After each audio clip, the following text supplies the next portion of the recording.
अस्सलामु अलैकुम वरहमतुल्लाहि वबरकातुहू। औज़ु बिल्लाहि मिनश शैतानिर रजीम। बिस्मिल्लाहिर रहमानिर रहीम। रब्बि शरह ली सदरी व यस्सिर ली अमरी वहलुल उक़दतम मिन लिसानी यफ़क़हू क़ौली।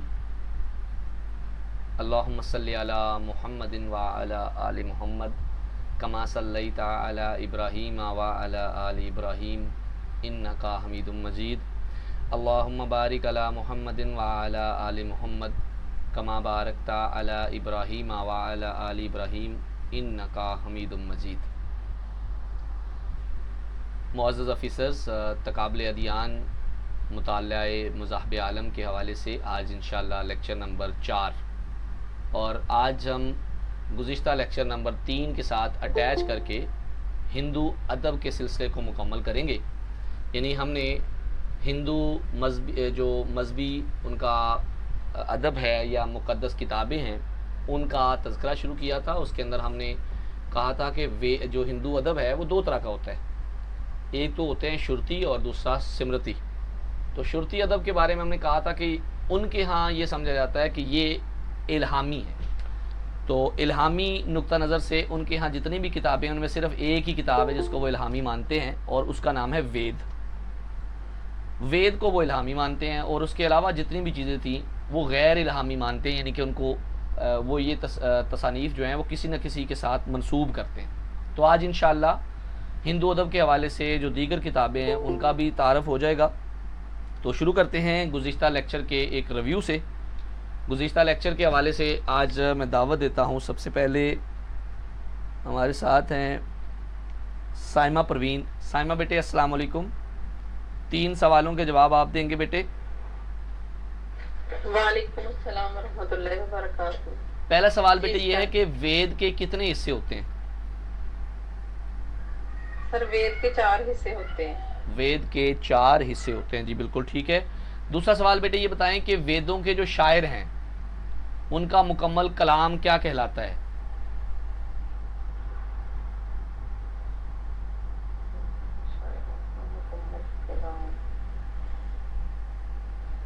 नहीं सर, सॉरी बेटे मैंने एक तज़किरा किया था कि ये जो उद्गातर होते हैं या जो पुरोहित होते हैं, पंडित होते हैं, वो एक कलाम पढ़ते हैं जिसको ऋषि कहा जाता है। ठीक है, यानी कि पढ़ने वाले ऋषि है, लेकिन ये जिस डिक्शनरी से लेते हैं उसको नरकत कहते हैं।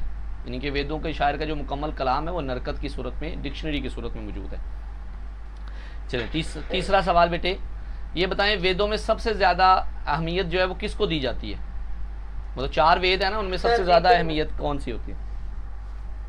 ऋग्वेद। ऋग्वेद, जी बिल्कुल ठीक है जी, ज़बरदस्त। अगले 3 सवालों के लिए मैं दावत देता हूँ मिस सलमा आबद को। जी सलमा बेटे। वालेकुम सलाम। सलमा बेटे ये बताइएगा कि हिंदुओं का जो असल वतन है वो कौन सा है?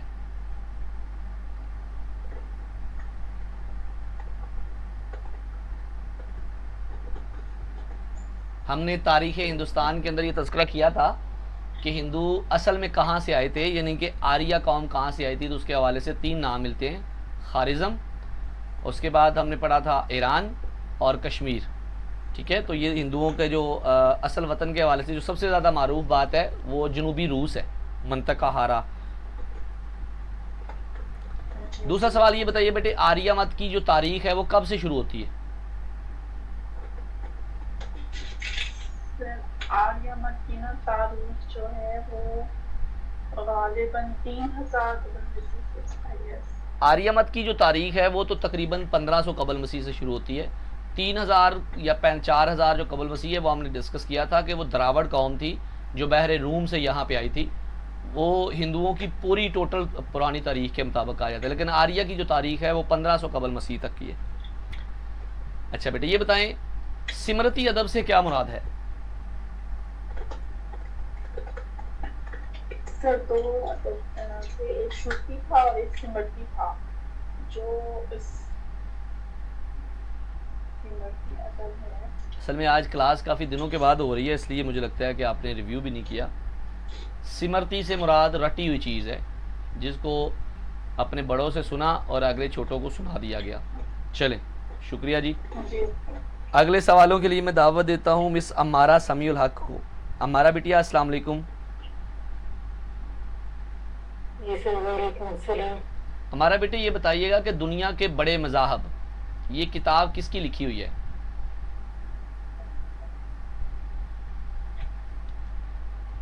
इमादुद्दीन आजाद फारूकी। इमादुद्दीन नहीं कहेंगे, इमादुल हसन, इमादुल हसन आज़ाद फारूकी। जी सर। ठीक है। अगला सवाल बेटे आपसे ये बताएं कि हिंदू मत के मानी क्या हैं? हिंदू मत चोर। वो तो लफ्ज़ हिंदू का था ना कि हिंदू के मानी है चोर या काला। यहाँ पे हिंदू मत के मुराद क्या लिया जा रहा है? फिर के असल में ये लफ्ज़ हिंदू जो है वो सिंध से निकला है ना, तो सिंध से मुराद सिंध, और मत अकल, अकल को कहते हैं ना, तो हिंदू मत के मुराद हिंदू की अकल या सिंधु की अकल। ठीक है, हिंदू मत के लफ्ज़ी माने जो हैं वो है सिंध की अकल या सिंध के रहने वालों की अकल। चले, आखिरी सवाल बेटे आपसे ये बताएं कि कौन सा हिंदू देवता द्रावड़ देवता माना जाता है? सर विष्णु। विष्णु। ठीक है जी, विष्णु और शिव को द्रावड़ देवता माना जाता है। चलें जी, गुड हो गया। अगले सवाल के लिए मैं दावत देता हूं, मेरे साथ है मिस मलाइका। जी मलाइका बेटे।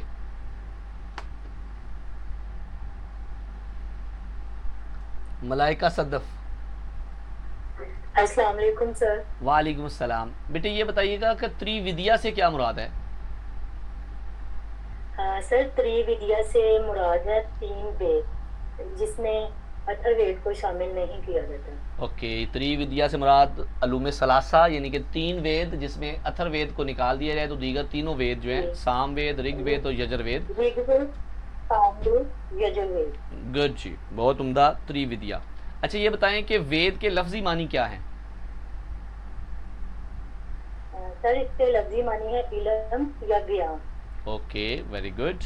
आखिरी सवाल बेटे ये बताएं वेदों की सबसे पहली और आखिरी किस्म कौन सी है? तो सबसे पुराने वेद कौन से हैं और सबसे बाद वाले वेद कौन से हैं? सर सबसे पुराने ऋग्वेद और सबसे बाद वाला अथर्ववेद। अथर्ववेद जी। चलें जी, बहुत उम्दा, ज़बरदस्ती, माशाल्लाह। आज हमारे पास हिंदू अदब को मुकम्मल करने के लिए कुछ मौज़ूआत हैं, तो इंशाअल्लाह आज हम हिंदू अदब की, जिनके हिंदुओं की जो मुक़द्दस किताबें हैं उनके अंदर सिमरती तक़सीम का तज़किरा करेंगे। इसके अंदर फिर हम इतिहास और इनका कानून और इनके शास्त्र, उनका तज़किरा करेंगे। इतिहास में हम महाभारत और रामायण का तज़किरा करेंगे। महाभारत का तारुफ़ करवाते हुए हम भगवत गीता का तारुफ़ करेंगे और कौरवों और पांडवों के हवाले से जो जंग थी उसका तज़किरा किया जाएगा, और उसके बाद रामायण का एक मुकम्मल किस्सा सुनाया जाएगा। फिर कानून की किताबों के हवाले से, इनके शास्त्रों के हवाले से तज़किरा होगा और कुरान के हवाले से तज़किरा होगा। उसके बाद इंशाअल्लाह तकाबुल अदियान के पास पेपर्स कंसल्ट किए जाएंगे, जनरल उलूम होंगे, किताबनामा होगा और ज़ुबानी टेस्ट होगा, और हमारे एक मौज़ूआती वजाहती नशिस्त होगी इंशाअल्लाह। तो चलें जी, शुरू करते हैं। अब आबिज़ी वकार, हमने गुज़िश्ता क्लास के अंदर ये तज़किरा किया था कि हिंदू अदब 2 हिस्सों के अंदर तकसीम होता है, एक शुरती और एक सिमरती। शुरती और सिमरती में जो फ़र्क था वो था इल्हामी और गैर इल्हामी। तो सिमरती अदब बुनियादी तौर पे, सिमरती से मुराद होता है रटी हुई चीज़, ऐसी चीज़ जिसको सुना जाए और रट कर उसको आगे सुना दिया जाए, या दूसरे लफ्ज़ों में आप ये कह लें कि जो गैर इल्हामी होती है, जो इल्हामी तसव्वुर नहीं की जाती बल्कि इंसानी तसनीफ़ मतलब शुमार होती है।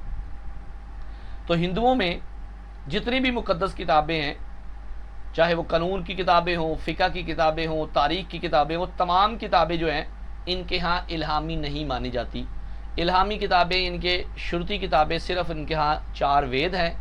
इनके अलावा बाकी सारी किताबें जो हैं वो सिमरती अदब में कहलाती हैं, इनके उनको किसी न किसी ने लिखा हुआ है और इन्होंने अपने इस्लाफ से सुनकर आगे अपनी नस्लों को सुनाया है, और ये बिना तहकीक ही सारा मामला आगे चलता जा रहा है जी। तो सिमरती अदब के अंदर इतिहास पुराण और शास्त्र शामिल होते हैं। इतिहास हिंदी में तारीख को कहते हैं। पुराण कदामत पसंदी के हवाले से है और शास्त्र कवानीन के हवाले से है। तो हम इतिहास से शुरू करते हैं कि हिंदू सिमरती अदब के अंदर इतिहास का क्या क्या हिस्सा शुमार होता है। इससे पहले मैं कुछ चीज़ें बताता चलूँ। गुज़िश्ता लेक्चर के अंदर हमने वो चीज़ें मिस की थी, लेकिन उसके अंदर जो टेस्ट हुआ था उसका लेक्चर का, उसके अंदर वो चीज़ें शामिल थी। तो मैं उन चीज़ों के ऊपर एक थोड़ी सी नज़र दोहरा दूँ आपको। सबसे पहली बात हुई थी कि वेदों के बारे में तज़किरा हुआ था ना, चारों वेद के बारे में हमने पढ़ा था। तो बेटे वेदों को जो पढ़ने वाले होते हैं या उनकी जो तशरीह करने वाले होते हैं ना, जो उसके शायर होते हैं वेदों के, उनको ऋषि कहते हैं। और उनके कलाम को भजनों की सूरत में शौकत का नाम दिया जाता है, ठीक है। और इन्हीं शौकत की वजाहत के लिए जो डिक्शनरी होती है उसको नरकत कहते हैं। वेदों के जो ऋषि है ना, उनके बारे में हिंदू तारीख के अंदर एक शदीद किस्म का इख्तलाफ है। एक नज़रिया ये कहता है कि ब्रह्मा जो है वो देवताओं में सबसे पहले पैदा हुआ है, फिर तमाम आलम जो है वो उसी ने बनाया है। वो तमाम जहान का राज़क भी है, उसी को बनाया है उसने। उसके 4 मुंह हैं और हर मुंह से एक एक वेद निकला है। मशरकी मुंह से ऋग्वेद निकला है, जनूबी मुंह से यजुर्वेद निकला है, मगरबी मुंह से सामवेद निकला है, जबकि शमाली मुंह से अथर्ववेद निकला है।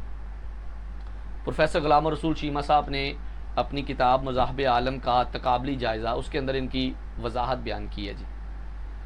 अच्छा, अब अगला एक सवाल है जो टेस्ट के अंदर शामिल किया गया था, तो मैं पिछली क्लास में नहीं बता सका। वो था कि वेद हैं कितने। तो कहा जाता है कि बुनियादी तौर पे जब इनकी आर्या की तकसीम देखते हैं ना, आर्या की तारीख देखते हैं, तो उसमें ये पता चलता है कि वेद असल में एक ही है। उसके अंदर 1 लाख मंत्र पाया जाता है, 1 लाख, और उनको आगे 4 हिस्सों में तकसीम किया गया है। किसी में 10,000 आ गए, किसी में 50,000 आ गए, इस तरतीब से। बहरहाल टोटल याद रखें कि वेदों में टोटल अशार जो हैं वो 1 लाख हैं।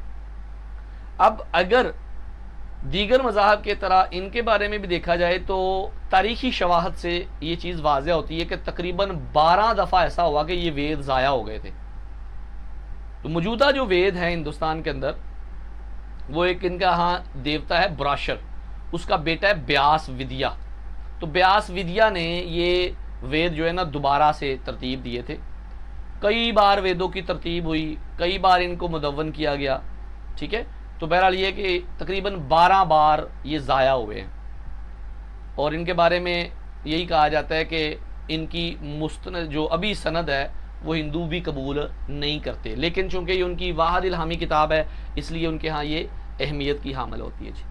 4 हिस्से हैं इसके, ऋग्वेद, सामवेद, यजुर्वेद और अथर्ववेद। और फिर हर वेद 4 हिस्सों में तकसीम होता है, संहिता, ब्राह्मण, आर्निका और उपनिषद। फिर इसी तरह जो यजुर्वेद है ना, उसको भी आगे 2 हिस्सों में तकसीम किया गया। बहरहाल ज़्यादा तफसील में नहीं जाते, आगे मूव करते हैं जी। आज हम तज़किरा कर रहे हैं सिमरती अदब का। तो हिंदू अदब के अंदर जो सिमरती चीज़ें हैं उनमें 3 चीज़ें हमने डिस्कस की हैं। एक हमने कहा इतिहास।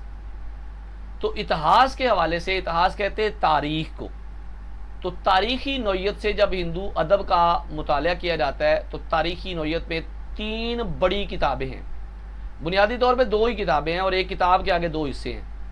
मतलब एक किताब है उसको बोलते हैं महाभारत, एक किताब है उसको बोलते हैं भगवद गीता, और एक किताब है उसको बोलते हैं रामायण। तो बुनियादी तौर पे जो महाभारत और भगवद गीता है ये बुनियादी तौर पे एक ही किताब है। मतलब महाभारत जो है ये बहुत बड़ी किताब है, तकरीबन इसके अंदर से कोई 18 के करीब, वैसे महाभारत में टोटल गालबन 40 अबवाब हैं, चैप्टर्स हैं। उन 40 में से 18 चैप्टर जो हैं वो भगवद गीता के अलग से भी समझे जाते हैं। इनके टोटल महाभारत ही है, महाभारत का एक हिस्सा भगवद गीता है और उसके बाद रामायण है। तो रामायण एक मुख्तलिफ किस्सा है, जबकि भगवद गीता और महाभारत का आपस में इंटरलिंक होते हैं। तो चलें फिर इतिहास के बारे में डिस्कस करते हैं। हमने वो चीज़ें कलेक्ट करनी है जो पेपर के पॉइंट ऑफ व्यू से अहम है। तो सबसे पहले आज तज़किरा करेंगे महाभारत का। महाभारत क्या है? अच्छा जी, महाभारत के मानी और मफाहीम, यानी कि लफ्ज़ जो महाभारत है इसका मानी क्या है जी? महा हिंदी में कहते हैं बड़े को, महाभारत बड़ा भारत, तो आमतौर पे इस्तिलाही मानों में इसका माना ये लिया जाता है कि भारत खानदान की तारीख, ये जो अखंड भारत है ये वही है। तो इस एतबार से महाभारत के मानी बने बड़ा भारत। लेकिन बुनियादी तौर पे ये एक जंग का किस्सा है, ठीक है जी। ये जंग हुई है एक दो पार्टियों के दरमियान, उसी जंग के अहवाल व वाक़यात जो हैं उसको इसके अंदर जमा करके शायरी की सूरत में बयान कर दिया गया है। अगर हम ये तज़किरा करें कि ये कितनी अहम है, हिंदू इसको कितना अहम मानते हैं, वैसे तो अगर गौर किया जाए तो ये इल्हामी नहीं है, लेकिन हिंदू अदब के अंदर इसको बहुत बुलंद मुकाम दिया जाता है। उनका नज़रिया ये है कि देवताओं के सामने चारों वेद अगर एक पलड़े में रखे जाए ना, तो महाभारत को दूसरे पलड़े में अकेला रखा जाए, तो फैसला ये हुआ कि महाभारत उन चार वेदों से भी भारी है। तो इसी तरह हिंदू जो है वो इसके बारे में ये नज़रिया रखते हैं कि इस किताब का जो एक हिस्सा भी पढ़ लेगा ना, उसके सारे गुनाह माफ़ हो जाएंगे। अब इसको अगर मंतकी तौर पे देखें तो हम ये कह सकते हैं कि हिंदू कहते हैं कि ये सबसे अहम किताब है, इसको पढ़ने से आपके गुनाह भी माफ़ हो जाते हैं। मानी क्या है जी इसका? बड़ा भारत। और मुकाम और मर्तबा ये बाज़ के नज़दीक तो वेद से भी बुलंद और कह लें कि आला दर्जा दिया जाता है। तो इसका मौजू क्या है जी? इसका मौजू बुनियादी तौर पे दो जमातों के दरमियान लड़ाई है, और वो जमातें कौन सी हैं? एक है कोरु और एक है पांडु। अच्छा, इसका एक छोटा सा वाक़या सुनाता हूँ। दिल्ली, जो मौजूदा दिल्ली है ना, उसके करीब एक इलाका है, उसका नाम था हस्तनापुर। वहाँ पे चंद्रबंशी ख़ानदान के दो घराने थे, एक कोरु थे और एक पांडु। जो कोरु थे ना, उनके यहाँ सारे ख़ानदान में 100 भाई थे और उनका एक सरदार था दुर्योधन। अच्छा, ये नाम याद रखने की ज़रूरत नहीं है, लेकिन वाक़या सुन लीजिएगा, थोड़ा सा एक आइडिया सा बन जाता है। अब ये जो सारे लड़के थे ना, 100 के 100, ये एक राजा है धृतराष्ट्र। तो ये धृतराष्ट्र के बेटे माने जाते हैं जी। अब दूसरी तरफ जो दूसरा ख़ानदान है वो है पांडु।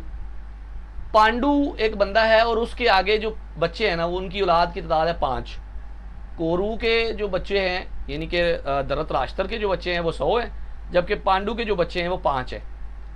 उसमें एक तो युधिष्ठिर है, भीम है, अर्जुन है, निकल है और सहदेव है। ये असल में भीम वही है जो बच्चे हमारे कार्टून नहीं देखते, ये वही भीम है।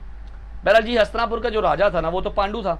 पांडु फौत हो गया, तो उसकी जगह पर उसके बड़े बेटे जो युधिष्ठिर था ना, उसको राजा बना दिया गया। वो नबीना था। तो अब इस जगह पे आके उसकी नबीना होने की वजह से ये जो कोरु थे ना, उन्होंने इनको वहाँ से निकाल दिया। कोरु तो तादाद में भी ज़्यादा थे और उन्होंने पांडवों को वहाँ से निकाल दिया और फिर उसके बाद ख़ुद वहाँ पे सल्तनत में हुकूमत करने लगे।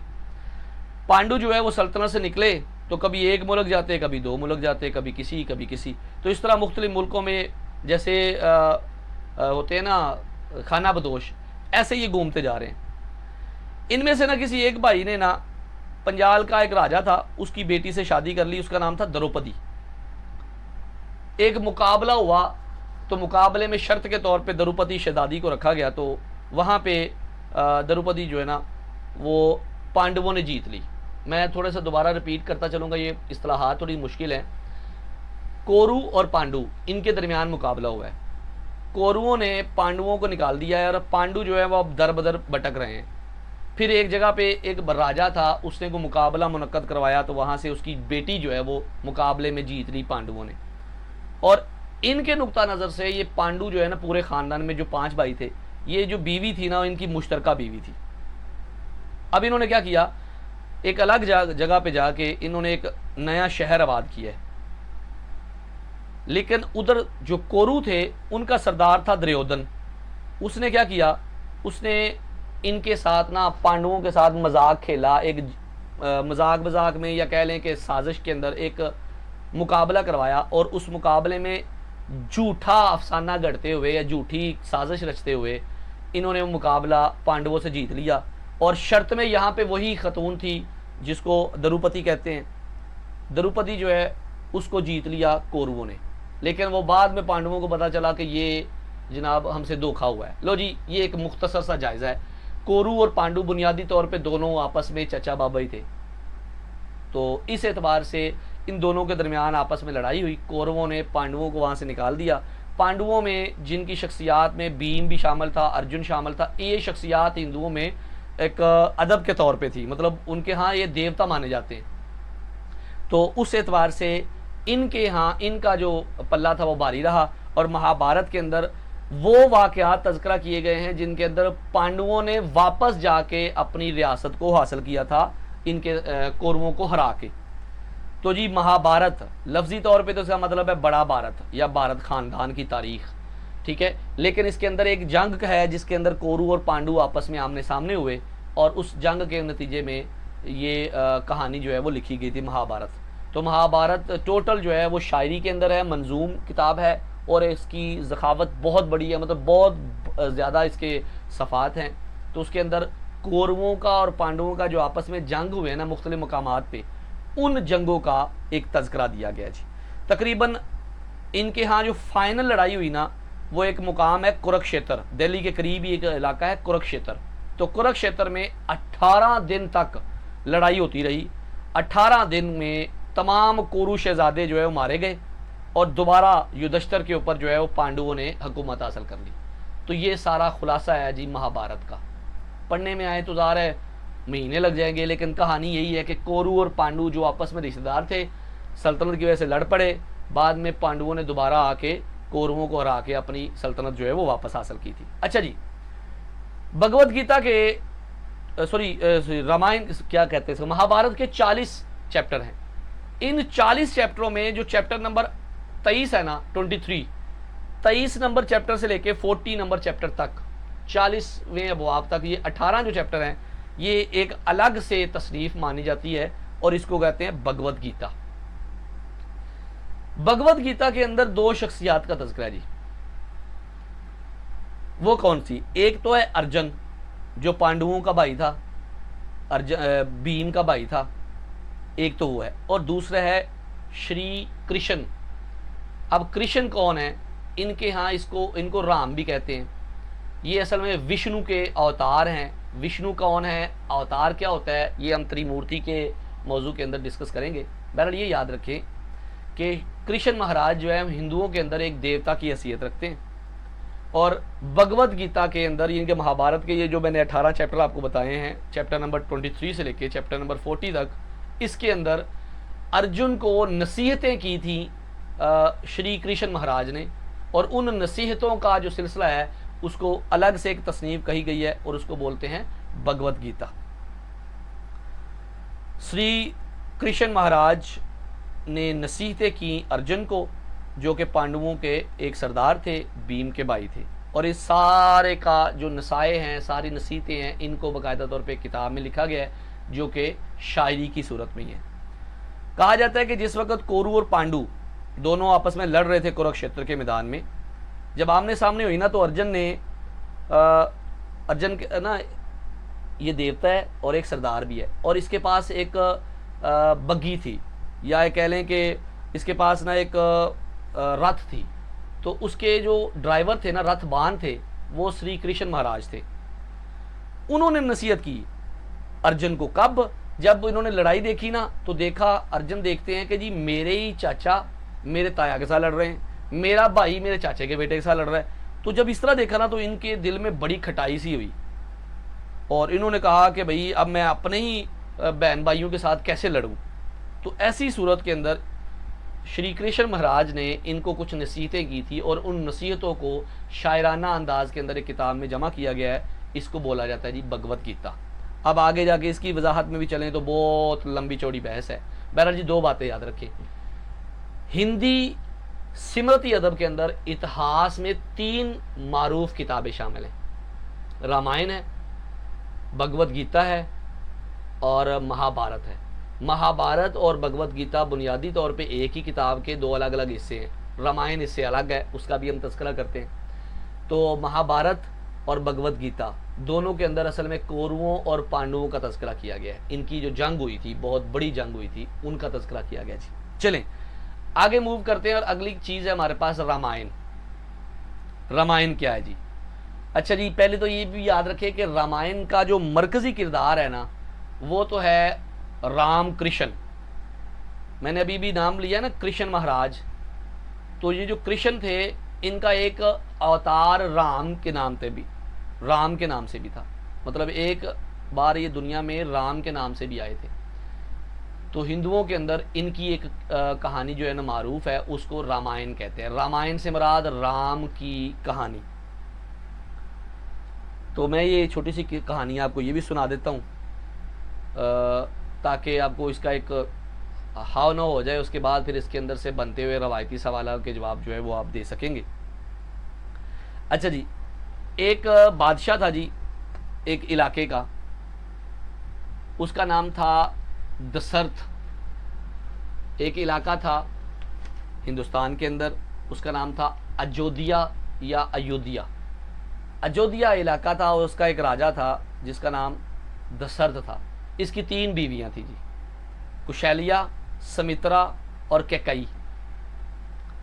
अब इनके तीनों बीवियों के यहाँ ना कोई औलाद नहीं थी। तो जनाब ये जो राजा दशरथ था ना, इसने ना अपने भगवानों से बड़ी प्रार्थना की, पूजा की, उनकी तारीफ़ें की, यहाँ तक कि हिंदू देवता इस बंदे से, इस राजा से राज़ी हो गए। उन्होंने ना इसको एक मशरूब दिया कि ये मशरूब अपनी बीवियों को पिलाओ। इसने वो मशरूब अपनी बीवियों को पिलाया और उसके बाद इसकी तीनों बीवियों के यहाँ औलाद हुई। 3 बीवियाँ जी, कुशैलिया, समित्रा और कैकई। तो जब इनके यहाँ औलाद होती है तो कुशैलिया के यहाँ पैदा होता है रामचंद्र, समित्रा के यहाँ जुड़वा बेटे पैदा होते हैं, एक का नाम होता है लक्ष्मण और एक का नाम होता है शत्रुघ्न, जबकि कैकई जो है उसके यहाँ पैदा होता है भरत।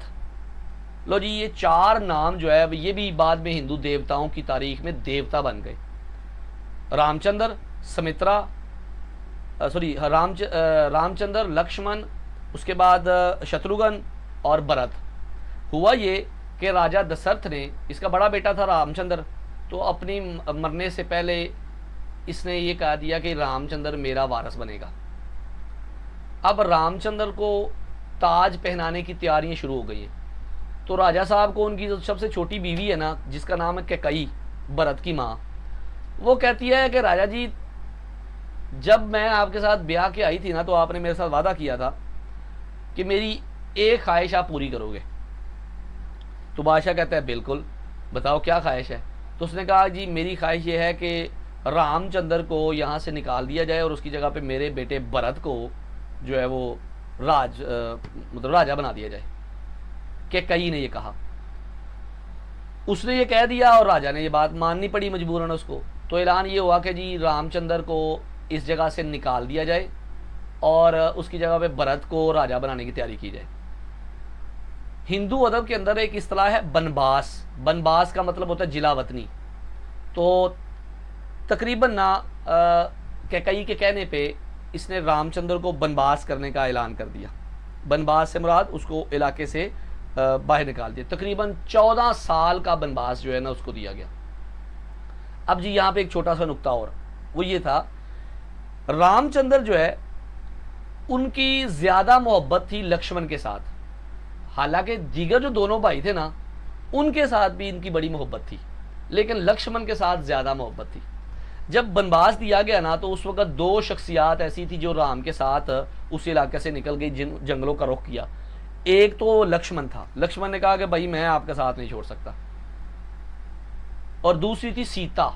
सीता रामचंद्र की बीवी थी।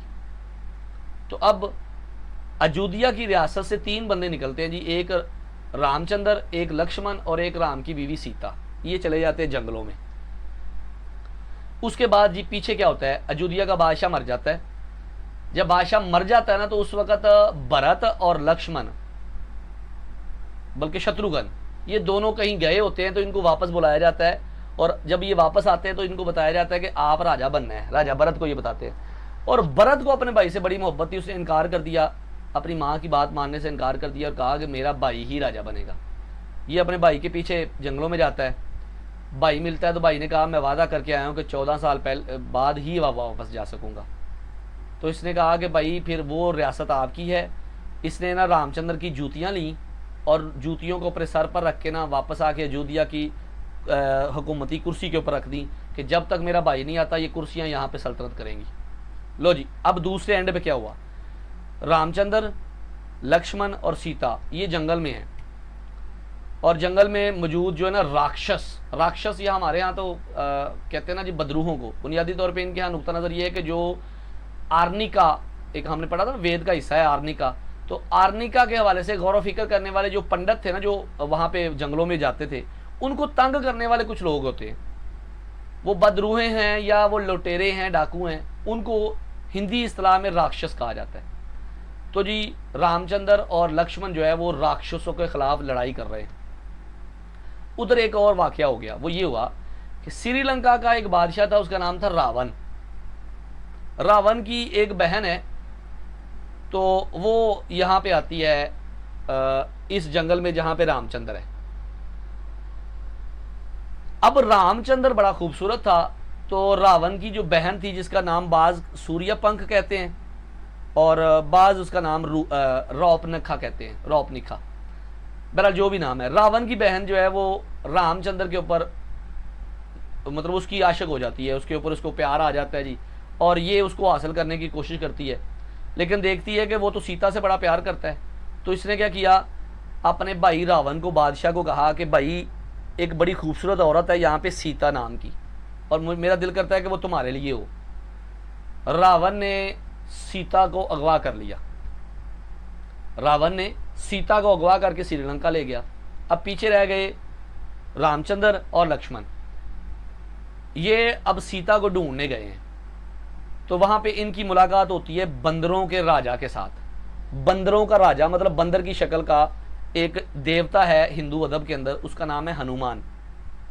तो रामचंद्र की मुलाकात होती है जनाब हनुमान से, और हनुमान को कहते हैं जनाब के, हनुमान जो है ना बंदरों का सरदार है, इसकी शक्ल जो है वो है बंदर की तरह की, ठीक है, तो गर्ज पकड़ा होता है इसने। इसकी मुलाकात होती है राम से, और वो अपनी ताकत के साथ ना पता लगा लेता है कि जी सीता को रावण ने अगवा करके श्रीलंका ले गया। और मुख्तसर करते हैं, राम लक्ष्मण के साथ और हनुमान के साथ मिलकर बंदरों की फौज लेकर जाता है श्रीलंका पर। श्रीलंका पर हमला करता है और सारी श्रीलंका की जो हुकूमत है वो तबाह करके सीता को वहाँ से बचा के तो वापस ले आता है। सीता को जब वापस लेकर आता है तो सीता की आगे परख होती है कि सीता की इज़्ज़त महफूज है या नहीं। तो उसके बारे में हिंदू अदब के अंदर दो आरा हैं। एक तो ये है कि उसको अपनी जो ना वो इज़्ज़त साबित करने के लिए आग के अंगारों के ऊपर से गुजरना पड़ा। एक ये कहते हैं कि जी वो आग के ऊपर से गुजर गई और उसको कहा गया कि बिल्कुल ठीक है, इसकी इज़्ज़त महफूज है, ये साफ़ है। और एक राय ये भी बताती है कि जी जब सीता को कहा गया अपनी इज़्ज़त की गवाही दो, तो उसको बड़ी इस बात पे शर्मिंदगी हुई कि मैं अपनी इज़्ज़त, मेरी इज़्ज़त तो महफूज है, फिर भी मुझे क्यों साबित करना पड़ रहा है। तो उसने देवताओं से दुआ मांगी और ज़मीन वहाँ पे फटी और वो ज़मीन के अंदर दरस गई। ये दोनों राय हैं जिसमें ज़्यादा मारूफ पहली राय होती है जी। लो जी, रामायण, रामचंद्र और सीता की कहानी है। रामचंद्र को उसकी सौतेली माँ जो है वो अयोध्या से निकाल देती है, वो जंगलों में जाता है और जंगलों में उसकी बीवी रावण अगवा कर लेता है। रावण से अपनी बीवी को छुड़ाने के लिए वो रावण की लंका तबाह करता है। ये है जी किस्सा, सारा किस्सा है रामायण। अब याद रखिएगा, ये जो रामायण है या महाभारत है या दूसरी किताबें, ये सारी असल में नज़मिया सूरत में हैं। इस मामले में ज़रा याद रखिएगा जी। वेदक अदब की जब बात करते हैं ना, मतलब वेदों का तज़किरा करते हैं, तो उसके अंदर मुख्तलिफ देवताओं का तज़किरा होता है। जैसे इंद्र है, बिजली और तूफान का देवता है। इसी तरह अग्नि, आग के बारे में कहते हैं, आग को अग्नि कहते हैं। इस तरह सूरज को सूर्या कहते हैं। इसी तरह एक पौधा है थोहर का, उसको ये सोम कहते हैं। फिर हवा को ये वायवो कहते हैं। हर एक का है ना अलग अलग इन्होंने देवता बनाया, लेकिन रामायण के अंदर कुछ नए देवी देवता जो है वो मुतारफ़ किए जाते हैं। तो पहले तो ये ब्रह्मा, विष्णु और शिव थे ना त्रिमूर्ति हवाले से।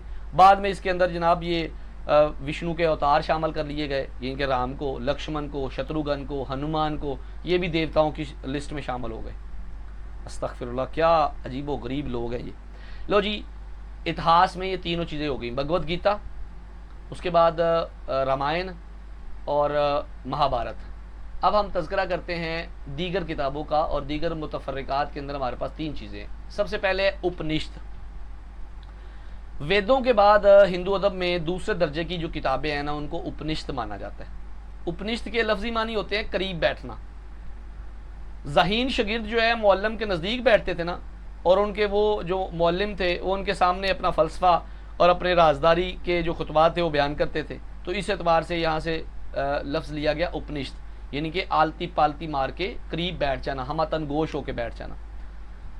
उपनिषद के बारे में कहा जाता है कि तकरीबन 112 खुतबात हैं ये वाले, जिनमें से ऐसे वेद जिनके ऊपर कोई किसी किस्म का भी कोई तनाज़ा नहीं है, लोगों का आपस में इख्तलाफ नहीं है, उनकी तादाद तकरीबन 12 है।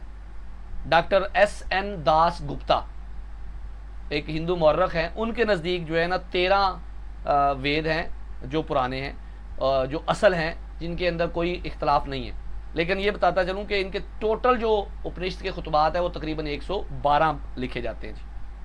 उपनिषद का मौजू क्या है? इसके अंदर जनाब रूह और आत्मा का एक ताल्लुक बयान किया गया है।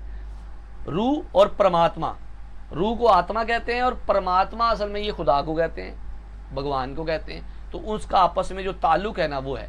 एक बात याद रखिएगा, एक अकीदा है अकीदा हलूल। इनके यहाँ ये नज़रिया है कि इंसान जो है वो ब्रह्मा के वजूद का हिस्सा है, और जिस वक़्त तक ये वापस उसी के वजूद का हिस्सा नहीं बन जाता उस वक़्त तक ये इस दुनिया में घूमता फिरता रहेगा। मुख्तलिफ कह लें, क्या नाम है इनका यार, लफ्ज़ इस्तेमाल होता है जन्म, मुख्तलिफ जन्मों की सूरत में, मुख्तलिफ जन्मों की सूरत में ये बंदा घूमता रहता है।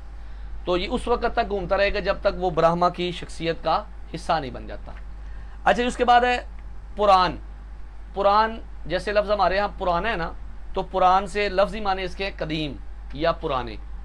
तो हिंदुइज़्म में सबसे ज़्यादा जो पढ़ी जाने वाली किताबें हैं ना वो पुराण है, क्योंकि वेदों की निस्बत से इनको पढ़ना आसान है, ये आम फहम है। इनकी तादाद तकरीबन 18 हैं और इनमें 8 लाख से ज़ायद अशार हैं। ये भी शायराना अंदाज में है जी, ठीक है जी। तो ये पुराण जो है इनके बारे में एक राय ये भी ली जाती है कि ये वेदों से भी पुराने हैं, इसलिए भी इनको पुराण कहते हैं। और आखिर में है जी शास्त्र। हिंदुओं के यहाँ जो फ़िकी किताबें हैं ना उनको शास्त्र कहते हैं, मतलब इसके अंदर हिंदू कवानीन हैं। तो मजमूए कवानीन जो है उनको ये धर्म सूत्र या धर्म शास्त्र कहते हैं। सूत्र के लफ्ज़ी माने होते धागा और सूत। हिंदू धर्म के अंदर जो किताबें हैं ना, ये जिसके अंदर फ़िकी अहकाम मौजूद हैं, इनको ये शास्त्र कहते हैं। अच्छा, याद रखिएगा, इनके लिए पेपर में एक सवाल आता है वेद अंग। वेद अंग कि वेद अंग किसे कहते हैं? वो शास्त्रों को ही कहते हैं वेद अंग, यानी कि वेदों के बाजू और टांगे। तो वेदों के बाजू और टांगे जो हैं वो शास्त्रों को कही जाती हैं। इनके अंदर उलूम फ़नून के जो कवायद व ज़वाबत हैं, जो इब्तदाई सूत्र थे ना, इनके इब्तदाई शास्त्र थे, उनके अंदर घरेलू रसूमात, कुर्बानी वगैरह के असूल जो है ना वो बयान किए गए। उसके बाद नए नए सूत्र, नए नए कवानीन जो है वो तख्लीक होते गए, और इनमें जो आखिरी सूत्र था ना उसको मनु का धर्मशास्त्र कहते हैं। मनु एक शख्सियत है, तकरीबन 1ली सदी कबल मसीह के अंदर ये तख्लीक किए गए मनु का शास्त्र। तो ये जो मनु का मजमूआ शास्त्र है ना, मजमूए कवानीन है, इसको हिंदू कानून की बुनियाद भी कहा जाता है। ठीक है जी, ये थे जी हमारे पास आज के नुक्ते, जिसके अंदर हमने हिंदुओं का स्मृति अदब पढ़ा है, यानी कि ऐसा अदब जो इंसानों की तसनीफ़ करता है और उसके हवाले से ये आगे मूव करता आ रहा है, बग़ैर तहकीक के अपने इस्लाफ से सुनते हैं और आगे इसको सुनाते जाते हैं। इसमें ना एक छोटी सी बात याद रखिएगा, ये जो रामायण है ना, रामायण, इसके हवाले से एक बड़ी मारूफ रामायण है। रामायण असल में किसी और ज़ुबान में है, मतलब संस्कृत ज़ुबान में है ना, लेकिन बाद में इसके तर्जमे किए गए हैं मुख्तलिफ ज़ुबानों में। तो सबसे ज़्यादा जो रामायण पढ़ी जाती है ना वो वाल्मीकि की रामायण है। वाल्मीकि तकरीबन 6ठी सदी कबल मसीह में वो लिखी गई थी। तो वाल्मीकि जो है उस बंदे ने जो रामायण लिखी है वो सबसे ज़्यादा पढ़ी जाती है। तो इस हवाले से ये नुक्ता याद रखिएगा। रामायण के अंदर कोई 24,000 के करीब शेर जो हैं वो मौजूद हैं, और बाज़ हिंदू ये भी कहते हैं कि इसको लिखने वाला विष्णु खुद था।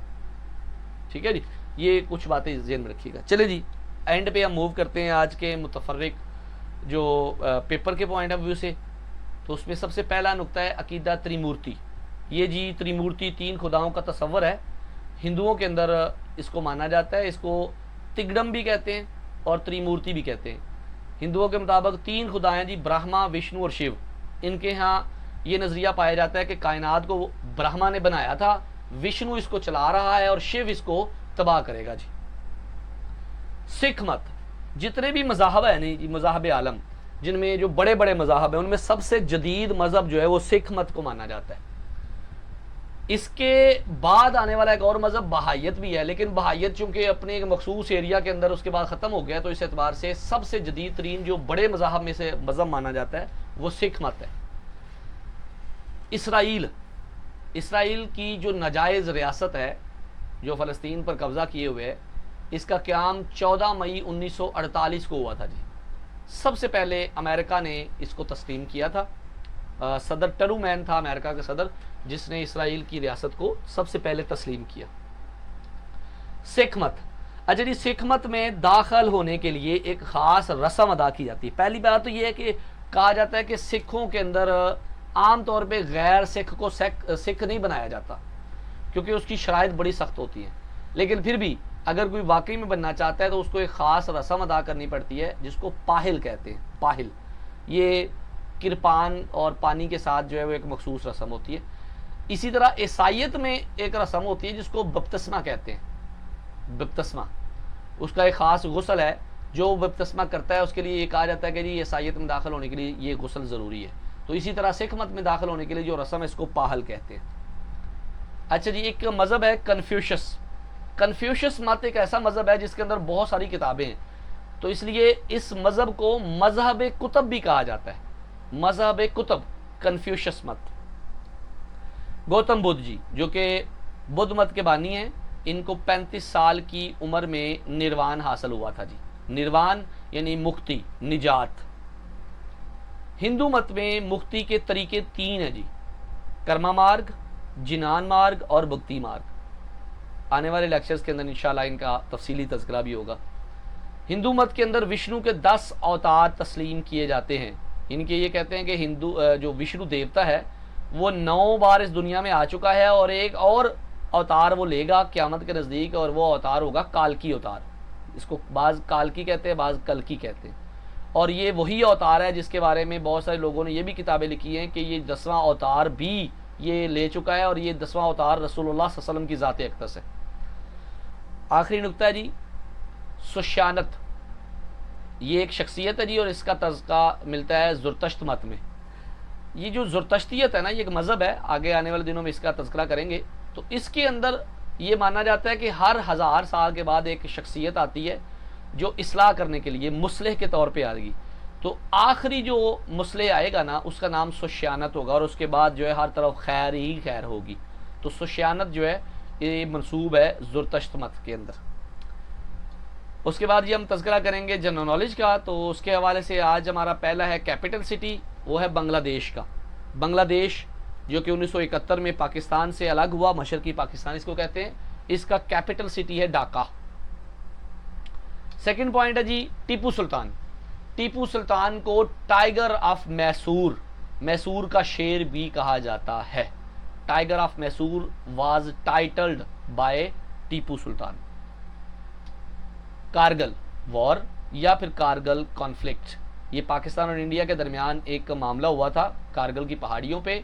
ये 1999 में पेश आया था, यानी कि तकरीबन मई, जून, जुलाई ये माह के अंदर 1999 में कारगिल का मामला पेश आया था जी। अच्छा जी, उसके बाद आता है next point, there are 26 amendments have been made in the constitution of Pakistan. आपको पता है पाकिस्तान के कानून के अंदर 26 तरमीम हो चुकी हैं। 26वीं तरमीम जो है वो आज ये आज हुई है, तो इस आपको पता है। तो टोटल जो तरमीम हो चुकी है ना 1973 के कानून में, वो इस वक्त 26 है। ये 26वीं तरमीम थी जिसके ऊपर आजकल शोरगुल है जी। नेक्स्ट है जी Liaquat Ali Khan was coined the term Pakistan. गलबन ये गलत लिखा गया है, लियाकत अली खान नहीं थे, चौधरी रहमत अली थे। चौधरी रहमत अली थे जिन्होंने पाकिस्तान का नाम रखा था। 1933 के अंदर उन्होंने पम्फलेट छापे थे जिसके ऊपर जो है वो पाकिस्तान की जो इस्लामी रियासत थी उसके लिए पाकिस्तान का नाम तजवीज़ किया था। तो ये यहाँ पे गलत लिखा गया है, ये लियाकत अली खान की जगह पे यहाँ पे आएगा चौधरी रहमत अली। उसके बाद जी उर्दू नुकात के अंदर आएगा जी, सबसे पहले एक उर्दू अदब की तवील तरीन तारीख जो है वो लिखी है डॉक्टर जमील जालबी ने। उर्दू अदब की जो सबसे तवील तारीख है कि उर्दू अदब जो है कब शुरू हुआ, कैसे कैसे इसके अंदर जो है वो तदवीन हुई और कैसे कैसे इसके अंदर दौर बने, इसके बारे में सबसे बड़ी जो तारीख लिखी है वो डॉक्टर जमील जालबी ने लिखी है जी। बहरूपिया, ये पेपर में बड़ी दफ़ा सवाल आता है जी। ये असल में एक नावल है, मज़ाहिया नावल है शौकत थानवी साहब का, लेकिन इसी नाम से एक अफसाना भी है गुलाम अब्बास ने लिखा है, वो उसका नाम भी बहरूपिया है। तो ये दोनों याद रखिएगा। बहरूपिया अगर एक नावल की हैसियत से देखा जाए तो शौकत थानवी की तहरीर है, और अगर एक अफसाने के तौर पे देखा जाए तो ये गुलाम अब्बास ने तहरीर किया जी। उसके बाद है जी अहले लाहौर को जिंदा दिलाने लाहौर। जिंदा दिलाने लाहौर का लक़ब जो है वो सर सैयद अहमद ख़ान ने दिया था जी। अहले लाहौर को जिंदा दिलाने लाहौर सर सैयद अहमद ख़ान ने कहा। उसके बाद बात करेंगे जी नेहरू रिपोर्ट। नेहरू रिपोर्ट के अंदर कुछ तजावीज़ पेश की गई थी जवाहरलाल नेहरू की तरफ से 1928 में, और उसके जवाब में कायद आज़म मोहम्मद अली जिन्ना ने 1929 में अपने 14 निकात पेश किए थे। नेहरू रिपोर्ट 1928 में पेश की गई, जबकि 14 निकात कायद आज़म ने 1929 में पेश किए थे। और आज का आखिरी पॉइंट है जी, सुलह हुदैबिया 6 हिजरी सन 628 में हुई थी। ये सुलह बाद में फतह मक्का का पेश खैमा बनी। आपको याद है 10 साला जंगबंदी का ऐलान हुआ कुरैश और मदीना के मुसलमानों के दरमियान, लेकिन 16 माह बाद या 18 माह बाद जो है 1.5 साल बाद ही बनु बकर ने बनु खुजाया पर हमला करके इसको तोड़ दिया था, और उसके बाद मक्का जो है वो फतह हो गया था जी। ये थे जी आज के जनरल नॉलेज के पॉइंट। और आखिरी नुक्ता है हमारे पास किताबनामा। तो आज हमारे पास बुनियादी तौर पे 2 किताबें हैं जी, यहूदियत कुरान की रोशनी में और ईसाइयत या फिर नसरानियत कुरान की रोशनी में। ये दोनों किताबें लिखी हैं सैयद अबू अल आला मौदूदी रहमतुल्लाह अलैह ने, इन्होंने ये किताबें लिखी है। अच्छा, ये दोनों में एक फ़र्क नज़र आ रहा है। किताब का नाम है ईसाइयत कुरान की रोशनी में, लेकिन किताब के ऊपर लिखा है नसरानियत कुरान की रोशनी में। तो बुनियादी तौर पे ये छापे 2 अलग अलग है, किताब एक ही है, ईसाइयत कुरान की रोशनी में और यहूदियत कुरान की रोशनी में। ये दोनों अहले किताब हैं, इसलिए इन दोनों के बारे में अल्लामा साहब ने मौलाना मौदूदी साहब ने इसके अंदर लिखा है, यानी कि कुरान के मुताबिक सिमिलैरिटीज़ बताई गई हैं जो इनके और इस्लाम के दरमियान जो है मुमासलत खाती हैं, और इसके बाद इनके अकायदे बातला का भी तज़किरा किया गया है और कुरान की रोशनी में इसकी वजाहत भी की गई है। तो आज की ये 2 किताबें हैं जी, यहूदियत कुरान की रोशनी में और ईसाइयत कुरान की रोशनी में, सैयद अबू अल आला मौदूदी रहमतुल्लाह अलैह। ये था जी आज का लेक्चर नंबर 4। आखिर में हम इसके चंद एक जायज़े के तौर पे सवाल ले लेते हैं और उसके बाद इंशाअल्लाह फिर आज की एक वजाहती नशिस्त करते हैं, बाद में हम इसके टेस्ट करते हैं इंशाअल्लाह जी। सबसे पहला सवाल हम करेंगे यहाँ पे शमाइला अब्दुल गफ़ार से। शमाइला बेटे, आपसे पहला सवाल है, ये बताएं कुरान के लफ्ज़ी मानी क्या है?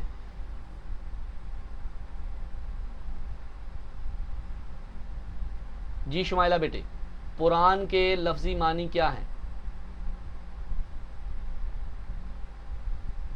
शमाइला की हम आवाज़ नहीं सुन पा रहे। सलमा आबिद बताएंगे। जी सलमा बेटे।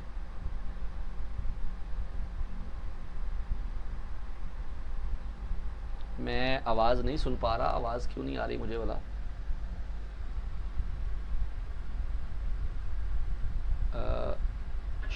शुमाइला आप बोलिएगा बेटे।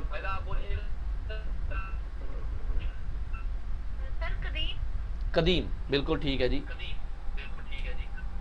आगे मूव करते हैं सेकंड क्वेश्चन के लिए। सलमा आबद आपसे ये बताएं महाभारत किस जुबान में लिखी गई?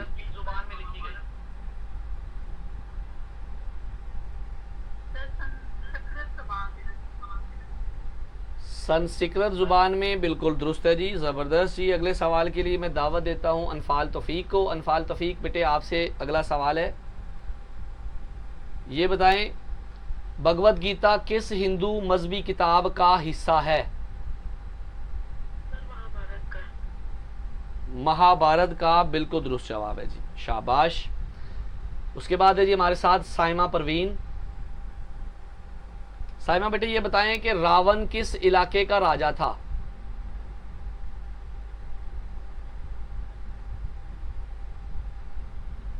जी साइमा बेटे। Sorry sir. ओके, मलाइका सदर जवाब देंगी।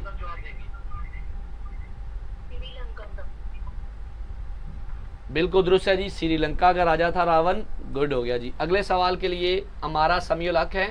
हमारा बेटे अगला सवाल आपसे, ये बताएं हिंदू अदब में पुराणों की तादाद क्या है?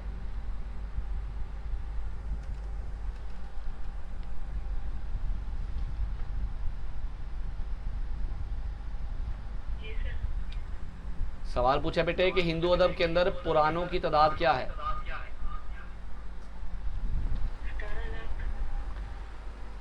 इनकी तादाद तो 18 है, लेकिन इनके अंदर जो अशार है ना, उनके हवाले से कहा जाता है कि तकरीबन 8 लाख अशार इसके अंदर मौजूद है। ठीक है जी, चले जी। अगला सवाल हम करते हैं इकरा फातिमा से। इकरा फातिमा बेटे आपसे अगला सवाल है, ये बताएं भगवत गीता किसकी नसीहतों का मजमुआ माना जाती है?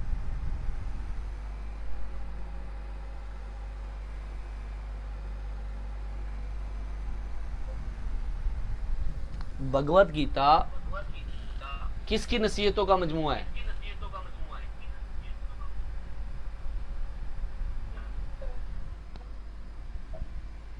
तो बेटे मैं आपकी आवाज नहीं सुन पा रहा। ओके ठीक है। जी मलाइका।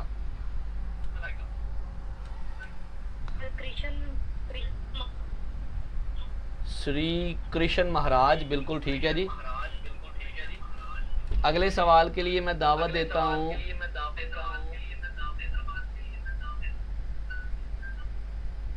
हमारे साथ कौन है?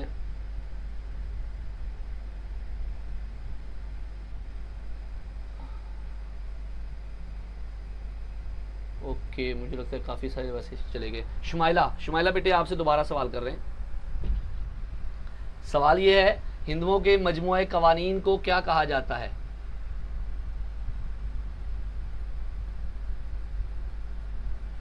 शुमाइला बेटे सवाल है, हिंदुओं के मजमुए कवानीन को क्या कहा जाता है? शास्त्र, बिल्कुल दुरुस्त है जी। आखिरी सवाल हम करेंगे साइमा परवीन से। साइमा बेटे आखिरी सवाल, ये बताएं हिंदू अदब में सबसे ज्यादा पढ़ी जाने वाली किताब कौन सी है?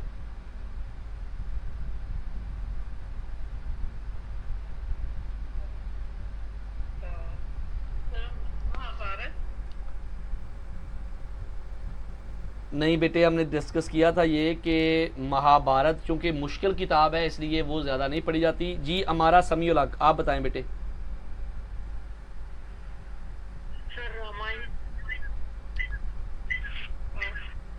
चले, सबसे ज़्यादा पुराण पढ़ी जाती हैं जी, वेदों से भी ज़्यादा पुराण पढ़े जाते हैं क्योंकि पुराण आसान है और चूंकि उसके अंदर भी किस्से कहानियाँ हैं, तो इसलिए सबसे ज़्यादा जो किताब पढ़ी जाती है अहमियत के एतबार से नहीं, पढ़ने के एतबार से है, और वो पुराण है।